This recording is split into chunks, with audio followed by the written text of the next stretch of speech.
welcome to another episode of Mr. Diablo's Bedtime Stories. Tonight's episode is a little ditty I like to call The Devil's Baby. Well, it all began several years ago. There was a couple that moved to LA from Iowa. Their names were Tom and Maya. Well, Tom wanted to be an actor, and his wife, Maya, she just wanted to be happy. Well, they moved to Hollywood to the Roosevelt Hotel, a place notorious for being haunted and spooky. Well, the first day they moved into the Roosevelt Hotel, Tom went off to an acting audition at a big movie studio, leaving Maya by herself. Mr. Squeakley, you need a tic-tac. Isn't there something you need to be doing right now, Mr. Squeakley? Andale pues. Where was I? Oh, yes, I remember. Good help. So hard to find. So, Tom went off to an acting audition, leaving Maya by herself. Well, Maya went down to the laundry room. She was doing her laundry when all of a sudden she looked up and there was this woman there. She had around her neck, she had a necklace with something black inside. And when Maya looked, she kind of smelled it. It smelled kind of funny. It smelled weird. Well, the woman noticed that she was staring at her. She said, "Hey, what are you looking at?" And Maya said, "Oh, I'm sorry, I didn't mean to stare." She said, "I was just noticing your necklace. It's so interesting."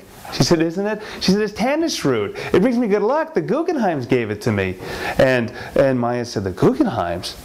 Who are the Guggenheims?" She said, "Oh, they're a nice old couple. They live upstairs. They're so sweet." She said, "I was on the street and I was on drugs. I wasn't doing well. And they took me in. They didn't ask for any money or anything. And they cleaned me all up and they gave me a place to live for free." And Maya said, "Oh, it's so nice when people take people in and help them these days." And Jackie said, "Yes." She said, "I'm Maya." The woman said, "And I'm Jackie." They shook hands. She said, "Well, I'll see you around, Jackie." And she said, "I'll see you around, Maya." And Maya went upstairs. When Maya went upstairs, she started folding her laundry when all of a sudden the front door opened and in walked her husband, Tom. And he said, he walked in with a big grumpy face. He walked over and he kicked a chair. And she said, "Honey," she said, what are you so upset about?" She said, "How'd the acting audition go?" And her husband, Tom, said, "How the hell do you think it went?" She said, "Oh, come on, honey, don't be upset." She said, "You'll get other parts. There's other parts to get." He said, "No, there's not. You know the guy who got the part instead of me? He knew the producer. It's all about who you know in Hollywood. It's all crooked. It's corrupt." He said, "I'll never get a part." He said, "I'd do anything to get a part in a movie. Anything." When he said that, they heard a scream. "Ah!" They ran to the window, they looked, and right in front of their eyes, the woman Jackie came flying past the window. She hit the seat. Splat! Maya said, "Oh my God, oh my God." She said, "Hold on, Tom, I'm gonna go see." She ran downstairs. When she got downstairs, poor Jackie was lying dead in a pool of blood. Maya went, "Oh my God, no." Well, a crowd started to gather around the dead woman. Well, all of a sudden, out of the crowd came a little old woman. She had yellow teeth, a million wrinkles, and bad breath. She walked up, and she said, the cop stopped her. He said, "Ma'am, stand back, there's been a suicide." She said, "No, I know that lady. Her name is Jackie. She's lived with me. My name is Mrs. Guggenheim." "Enjoy your lunch, Mr. Squeakley." The cop said, "Oh, you know her? Come right through." The old woman walked up to Jackie. She felt her pulse. She went, "Friggin' shame." And then she reached down, she grabbed the necklace around Jackie's neck and pulled it right off. She put it in her pocket. Maya walked up. She said, "Are you Mrs. Guggenheim?" The woman said, "Huh? What? Who wants to know?"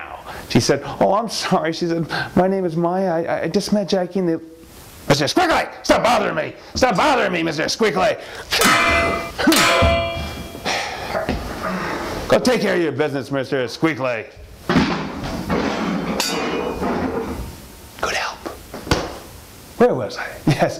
So she said, "I just met Jackie down in the laundry room. She seemed so happy. I don't know why she would kill herself." Mrs. Guggenheim said, "Well, you know, kisses are crazy." And then she looked at Maya kind of funny and she said, "Tell me something, my dear." She said, "How old are you?" And Maya said, "I'm 23. She said, "You married?" She said, "Yes, I am." She said, "You ever had a baby before? She said, no, I haven't. Mrs. Guggenheim looked all happy. She said, oh, she said, listen, hon, tell you what, after this terrible tragedy, I'm feeling so bad. Would you come upstairs and have dinner with me and my husband? Please, please. Maya said, okay, let me just ask my husband, Tom. Just wait right here. And she went upstairs. Well, she told Tom, she said, let's have dinner with the Guggenheims. Tom said, the Guggenheims? I don't want to have dinner with old people. I hate old people. Their breath stinks, they got yellow teeth, they cut old dusty farts. I don't want anything to do with old people. Forget it. She said, oh, honey, have a heart. This woman jumped out of their window. He said, oh, fine, let's have dinner with the Guggenheims. So they went upstairs to the Guggenheims' apartment. They knocked on the door. The door opened up. And there was Mr. Guggenheim. Like his wife, he had yellow teeth, stinky breath, beady little eyes. And he looked at them and he said, come on in. They went into his apartment. They started having dinner. Mr. Guggenheim was eating a steak. He looked at Tom. He said, tell me, young man, what do you do for a living? And Tom said, well, I'm an actor. Mr. Guggenheim laughed. An actor? He said, I bet you never get any parts. Mr. Squiggly, keep it down. Good help. Where was I? He said, I bet you never get any parts, do you, young man? And Tom said, no, I don't. He said, oh, young man, don't get upset. He said, don't get upset at all. He said, I'm just having fun with you. He said, tell you what, come out here on the balcony. I have a proposition for you. It'll change your luck, change your life. Come on, young man. So Tom went on the balcony with Mr. Guggenheim and they started talking. Well, Maya was alone at the dinner table with Mrs. Guggenheim. Mrs. Guggenheim looked at her and she said, hey, honey, I want to give you a little gift. She reached in her pocket. She took out that necklace, the one that smelled kind of funny. She said, here, take it. It's a gift. Well, Maya didn't want to wear a necklace that had been on a dead woman. She said, no, I couldn't. Please, I couldn't. And Mrs. Guggenheim said, oh, I insist. So finally Maya took the necklace. She smelled it. Ooh, it smelled terrible. There was still a little drop of blood on it. She wiped it off on a napkin. She put it on. She said, how does it look? Mr. Guggenheim said, that looks perfect. From now on, you're going to have good luck. You'll see. Well, that night, when Maya was trying to... Was this a freeway? That night when Maya was trying to sleep in her bed, Tom kept tossing and turning in his bed. He couldn't sleep at all.